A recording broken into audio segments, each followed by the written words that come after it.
que recién escuchábamos todos atentamente.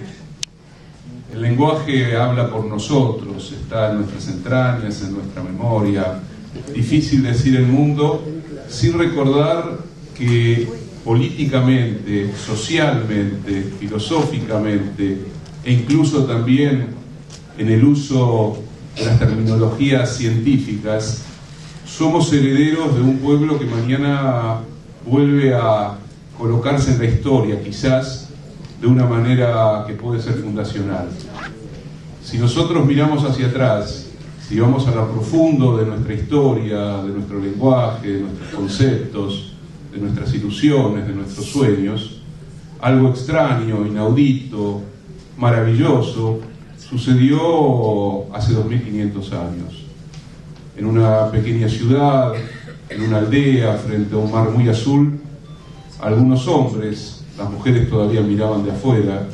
algunos hombres se constituyeron como ciudadanos e inventaron de una vez y para siempre un lenguaje que ha marcado profundamente el derrotero de nuestras vidas, el derrotero ya no solo de Occidente, sino los diversos modos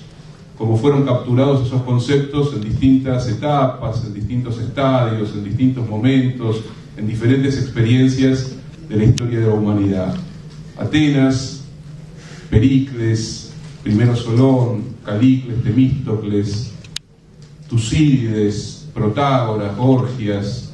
nombres de hombres que pensaron de nuevo o inventaron la historia bajo la condición de imaginar que los muchos, los incontables, podían ser los iguales que decidieran qué hacer con la ciudad, qué hacer con el destino, cómo construir una palabra que todavía nos habita y que la seguimos discutiendo una y otra vez, que es la palabra democracia. Aunque no lo sepamos, soñamos, seguimos soñando con un lenguaje que nació en lo profundo de esa historia. Y los griegos dejaron marcas inolvidables, marcas fundamentales en distintos momentos, en distintas travesías de nuestra propia historia. Cuando digo nuestra propia historia, digo de las herencias, de las tradiciones político-intelectuales, digo de nuestra propia manera de ver el mundo. Y siempre fueron como una suerte de patria maravillosa perdida,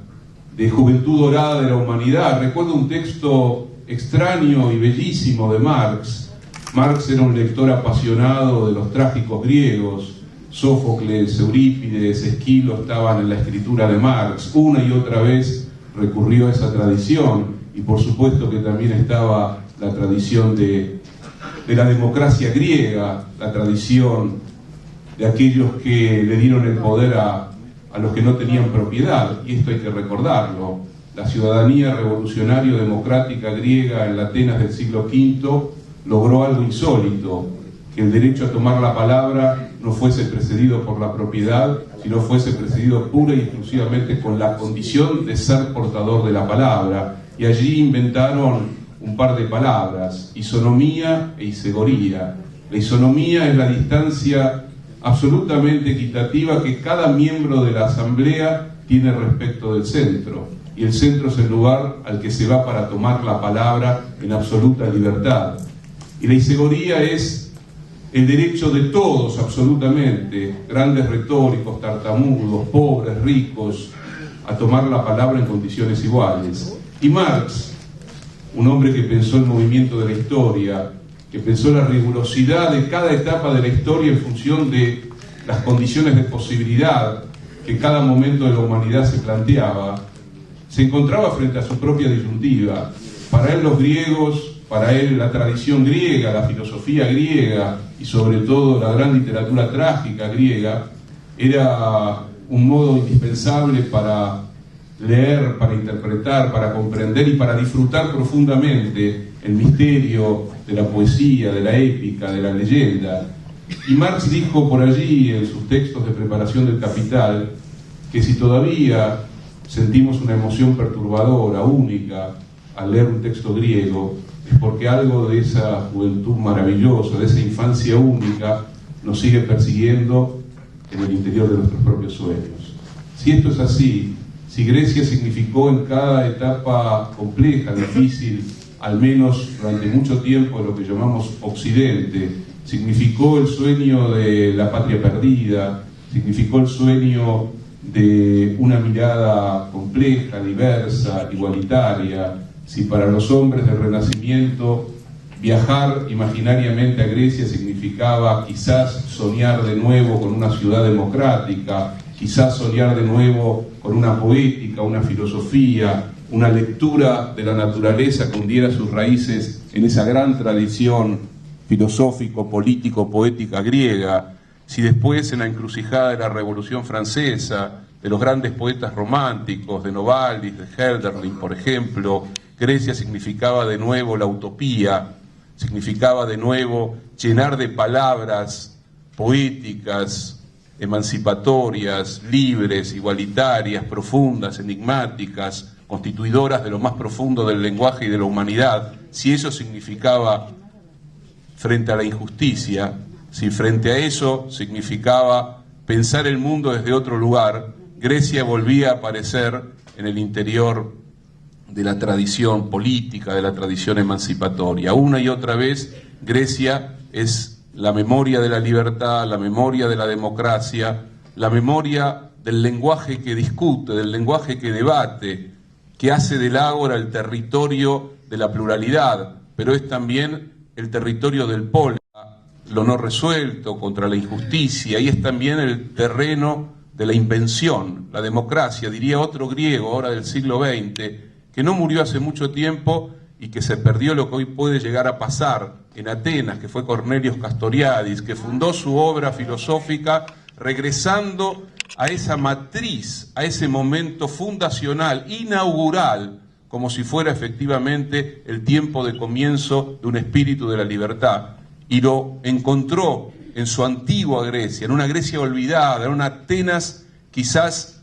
rapiñada por un occidente que se convirtió en colonizador, en imperial, en devastador de sus propios orígenes. Castoriadis fue a recoger en aquella Grecia antigua el concepto de autonomía, pero no de autonomía como después lo va a fundar la ilustración liberal moderna burguesa, autonomía del individuo para pensar pura y exclusivamente en sus propios intereses o en su propia libertad, o en el fundamento de la propiedad de su propio cuerpo como comienzo de toda libertad posible, como es en la tradición liberal, en la tradición de Locke, sino el concepto de autonomía forjado en el interior de la polis, como el nosotros que reúne la totalidad del espíritu de la ciudad en un sentido libertario. Castoriadis soñaba con fusionar una gran invención de la ilustración moderna, que es la invención del uso crítico de la razón para ser capaz de pensar no contra la certeza solo del otro, sino para ser capaces también de poner en cuestión nuestras propias certezas,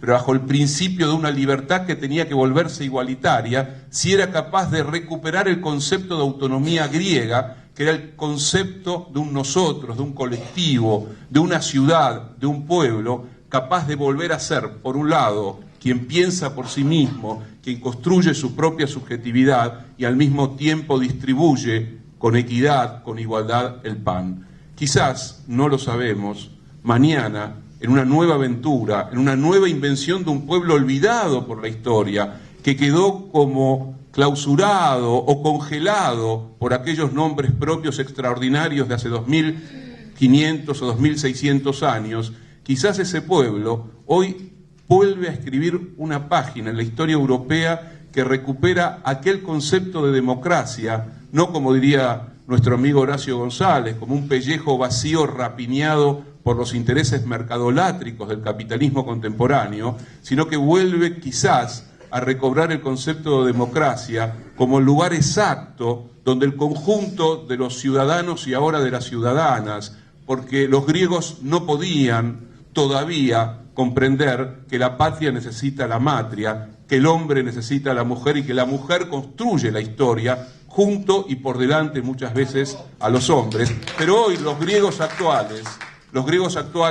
saben lo que significa la esclavitud, saben lo que significa la exclusión del otro, saben lo que significa criminalizar a los inmigrantes, porque en su interior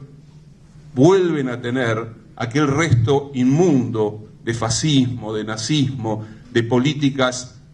violentas contra el otro, contra aquellos que exigen más pan, más democracia y más igualdad. Y no es casual que desde los medios hegemónicos, desde la ilustrada y democrática Europa contemporánea, se esté construyendo una política del miedo, una política del terror, una información del apocalipsis si mañana llegase a ganar la izquierda griega. Si mañana llegase a ganar la izquierda griega, quizás aquellos antiguos griegos que pudieron construir su experiencia inaudita, milagrosa y poética, se sentirían realizados porque 2500 años después de tantos olvidos, de tantas miserias, de tantos sometimientos, un pueblo que supo tener en su interior rebeldías, invención fabulosa, capacidad de resistencia, que peleó contra distintos imperios, y me viene a la memoria ese héroe maravilloso de la poética de Hölderlin que se llamó Hiperión, el último de los que pensó que pese a todas las derrotas siempre queda el entusiasmo. Y los griegos, aunque no lo sepan, están recobrando su propia lengua, la lengua que inventó la democracia para las multitudes, para los pueblos, para los iguales, y si mañana ganan, nosotros en América Latina estaremos ganando con ellos. Gracias.